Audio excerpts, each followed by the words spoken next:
For et år siden så sto Andreas og jeg overfor et valg. Skal vi søke trygghet, kjøpe oss leilighet og etablere oss? Eller skal vi risikere alt for å følge drømmen?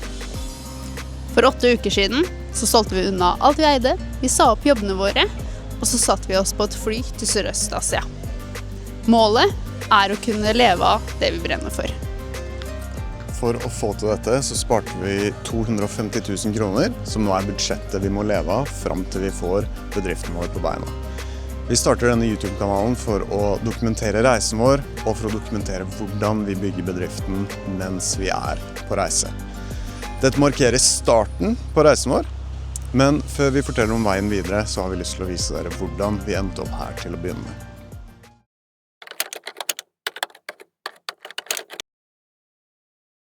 Første steg towards freedom. Det gledes. Ja.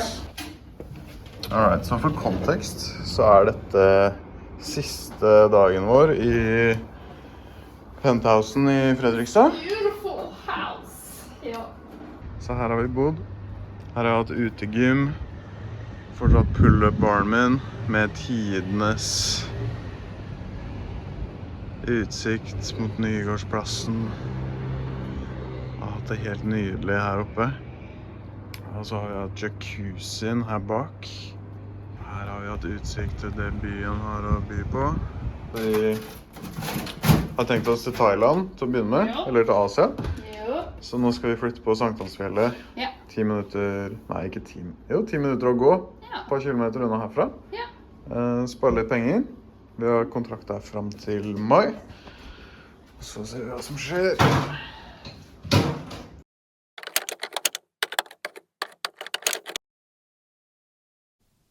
Noe jeg har gått og tenkt på lenge er at jeg har lyst til å lage kall det en videoserie, eller en vlogg, eller et eller annet.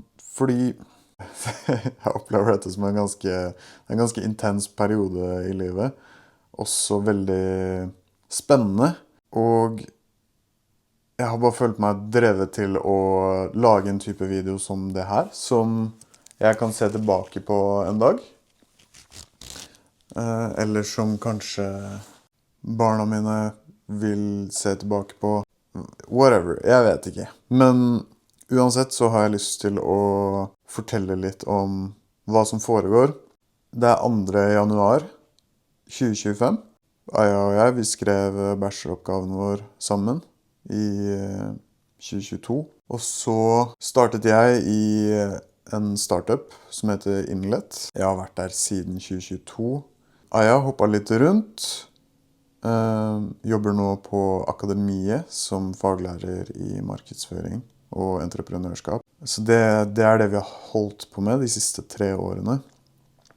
Samtidig så ble jo mamma syk med kreft i 2019. Det har jo vært en reise, for å si det veldig mildt. Jeg vet ikke. For det første så hadde jeg blind tro på at det kom til å gå bra. Men det verste er at det så lovende ut også en periode. Men så ble det ikke helt sånn. Vi mistet henne 19. mai i 2024. Er det noe hun lærte meg, som hun lærte oss, så er det at livet er for kort til å leve på andre måter enn det man egentlig ønsker seg. Og det var hennes livsvisdom også, at hvis du lever på en måte som du ikke føler er riktig innerst i hjertet, så vil det ha konsekvenser. Om det er helsekonsekvenser eller på andre måter, så handler det om at du må gjøre det som er riktig i din opplevelse, og så må du tørre å stå for det, og så må du faktisk gjøre det og ikke bare tenke på det. Det er litt bakgrunnen for det som skjer nå. Jeg er 26, jeg fyller 27 om 4 måneder.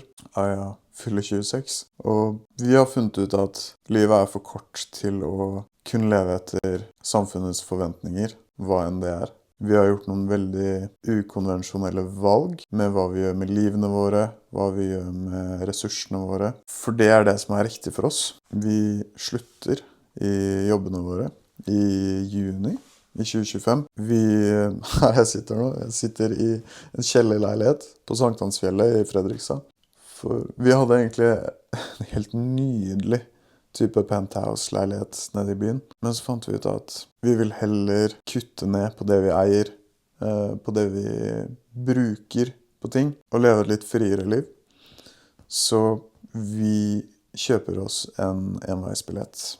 Vi kjøper oss 2 enveisbilletter ned til Sørøst-Asia. Og så er vi er innstilt på å skape et liv er en ting, men også en business ut av denne visdommen som mamma har offret alt for å komme til og for å dele med oss. Så vi har startet en nettside. Den heter mindbodyconnection.org, og målet er at det skal bli starten på, jeg vet ikke om det blir en bevegelse, eller om det blir en utdanningsinstitusjon, eller en forskningsinstitusjon, eller en mediebedrift. Jeg aner ikke helt hvordan det skal se ut, men det er der vi er.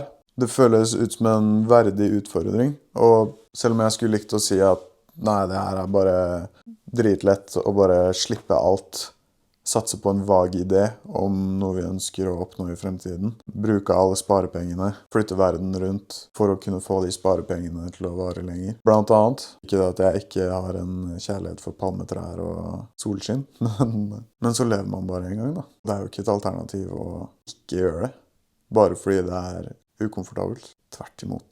Det er jo dette vi lever for. Ta utfordringene og fucking leve litt da. Ja?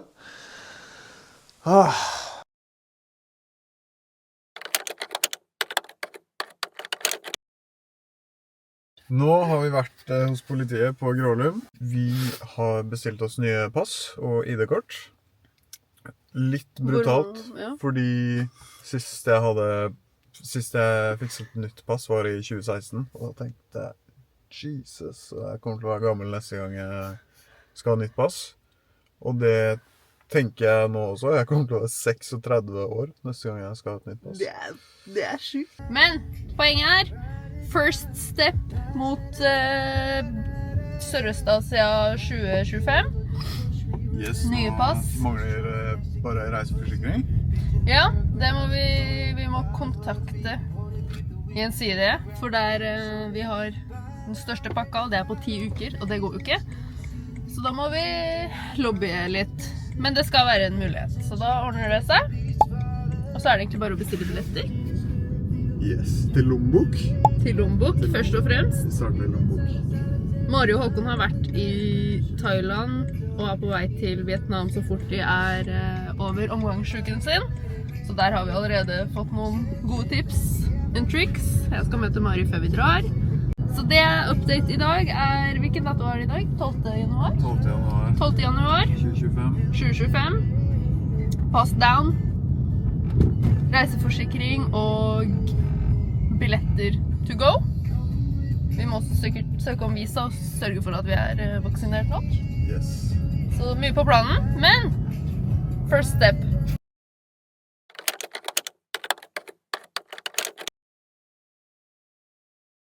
Førerkort! International. Gi meg her, vet du. Internasjonalt førerkort. Sisi. Jeg har vært på NAF og fiksa. Han sa 2 ting. Han sa alltid ha med det riktige førerkortet, og det her som et vedlegg. Og så sa han ha 300 baht i lomma. Bot? Eller? Liksom. Hvorfor liksom?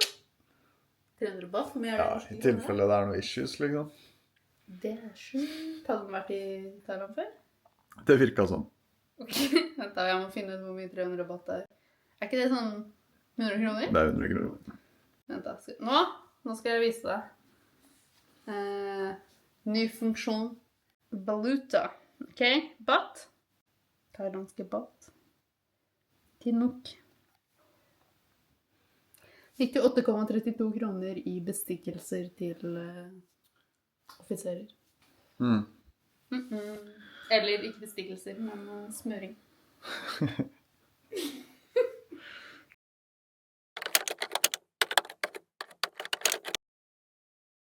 Alright, så nå har vi begynt å organisere litt i klærne våre. Så her er vi i gang. Nå har jeg gått gjennom kjolene mine. Dette er min keep pile pluss den jeg har på meg nå. Og så er dette inni hjørnet her. Skal selges eller gis bort. First steps mot en mindre garderobe. Obviously så er det litt vanskeligere enn jeg trodde. Jeg trodde jeg skulle ta hele skapet mitt på en gang. Men det blir litt av gangen for å få unna det meste. Og så må jeg få tatt noen bilder av klærne mine og legge det ut på Tice. Kanskje forhåpentligvis få solgt noe. Hvis ikke så blir det å høre med folk jeg kjenner eller donere det. Det blir bra. Litt overveldende å gå gjennom alle klærne og prøve på alle klærne og føle på hvordan alt sitter. Men det blir bra til slutt, for da beholder vi de klærne som vi liker, som vi synes ser bra ut, og som vi føler oss komfortable i. Og det er jo det viktigste. Ja, så jeg lagde en liten haug som vi skal ta Aruba neste måned, om 4 uker. Så jeg lagde en liten haug med klær, av det som er av sommerklær og liksom varmt klima egnet tøy. Og det er egentlig ikke store greiene, det er den lille haugen i hjørnet der.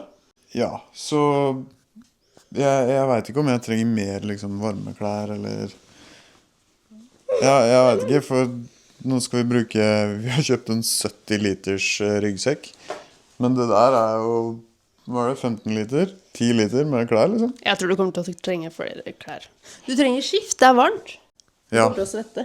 Ja, det er sant. Så jeg trenger nok mer sommerklær. Ja. Og undertøy og t-skjorter. Mer lin. Og så skal jeg ha med treningstøy, sko, flip-flops, kanskje en bok eller noe sånt. Så blir det sikkert bra med litt plass i sekken. Så minus sokker, undertøy og treningsklær. Ja. Så er det alt. Det er det billigste jeg har sett. Bare kjolene som jeg skal beholde er mer enn det. Så det blir gøy når jeg skal pakke, for det blir by no means så lite. Men det er dagens update. Jeg har fått passet mitt. Jeg har ikke fått hentet det ennå, fordi Andreas har fortsatt ikke fått sitt. Men det er dagens update. Vi så også på masse videoer fra Da Nang i Vietnam. Ja. Og det er nesten bare frustrerende, for det frister bare mer og mer å slippe alt og bestille billetter og reise. Men vi skal holde ut litt til. Det blir bra. 6 måneder. 6 måneder.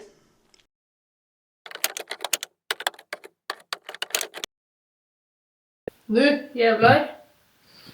Skal kjøpe flybilletter på korte tid. Nå bestiller jeg flybilletter. As we speak. Fra Oslo til Bangkok, og fra Bangkok til Kuta. I Bali. I Bali. Denpasar flyplass. Fuck yeah. 13 389 kroner for 2 billetter. Ok. En vei.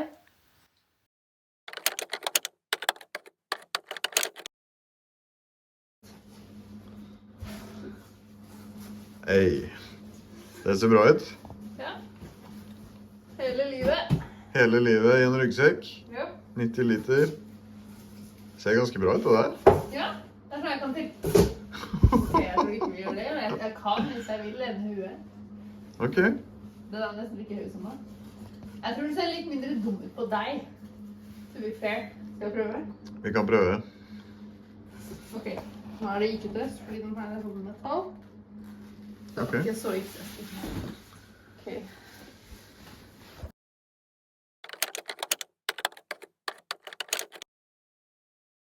Alright, nå pakker vi, eller vi pakker ikke helt ut, men vi kvitter oss med all mulig drit, alle mulige ting som vi har akkumulert over mange år, selv når vi har bodd lite. Så blir det ting og tang. Så nå har vi endevendt hele gangen hvor vi har lagret ting. Vi har nevnt boden, skuffer og skaper.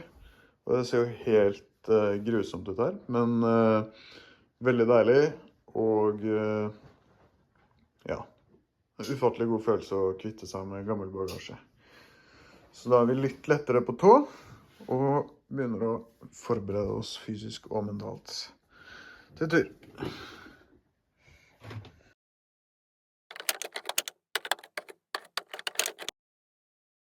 Jeg er på vei til jobb for aller siste gang. Det føles helt sjukt. Jeg skal bare pakke ned kontoret mitt, se alle kollegaer og gjøre ferdig et par små ting. Og så er vi ferdig. Etter det så er det bare sommerferien igjen. Juli, halve juni. Og så reiser vi. Og det her føles helt absurd, men det føles ufattelig riktig også.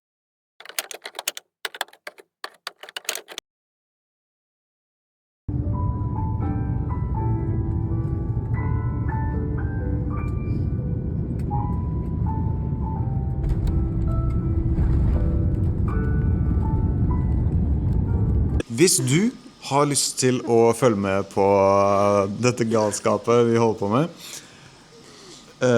like and subscribe. Smash that subscribe button. Har vi blitt de folka, liksom? Ja, jeg tror det. Ok, bare hvis du har lyst til å følge med på hvordan vi bygger businessen vår mens vi reiser i Bali, i Thailand, i Malaysia, Se på all den gode maten vi spiser. etc. Etc. Bare like and subscribe.